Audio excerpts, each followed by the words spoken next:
Полека се приближуваат ставовите на политичките лидери околу датумот на предвремените парламентарни избори.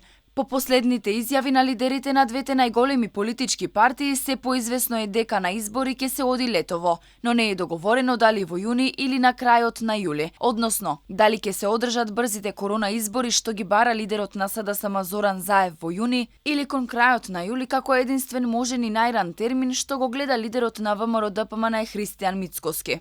Заев во интервју за телевизија 24 најави дека на предстојната лидерска средба кај председателот Стево Пендаровски, која веројатно ќе се одржи на 12 мај, ќе побара веднаш да се оди на избори ако се укинат или пак олабават мерките за превенција од коронавирусот. Дефинитивно она што треба да преовлада е интересот на државата, дали ќе ставиме во ризик и да влезе во уставни проблеми од кои нема решение или на вистина ќе бидеме одговорни и ќе го прифатиме првиот можен рок, а тоа сметам дека е средината на јуни.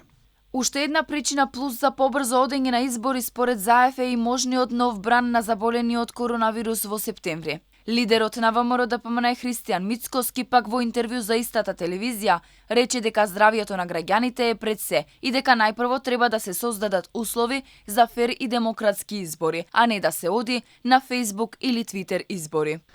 Ако мене теоретски ме прашувате, како што го слушнав, председателот на ДИК му требале 50 на дена, и ако речеме сега председателот ќе прекине вонредната состојба, теоретски зборуваме, тогаш некаде првата половина на јули е најбрзо што може да се создадат услови за изборно соочување. Како и да е, дали и кога ќе има избори ќе стане појасно веќе следната недела. По лидерската кај Пендаровски, кој веќе најави дека нема да ја продолжи вонредната состојба. Доколку летово имаме избори, тоа ќе бидат први во време на пандемија, па истите како што веќе најави министерот за здравство Венко Филипче, ќе се одржат под посебни услови и протокол. Друга тема и подеднакво важна е и колку граѓани всушност ќе излезат на такви избори. Како што е познато, Заев брза да излезе на избори сега, затоа што нивното одлагање за наесен може да го чини многу, имајќи предвид дека тогаш вистински ќе се почувствуваат последиците од економскиот шок предизвикан од епидемијата со коронавирусот.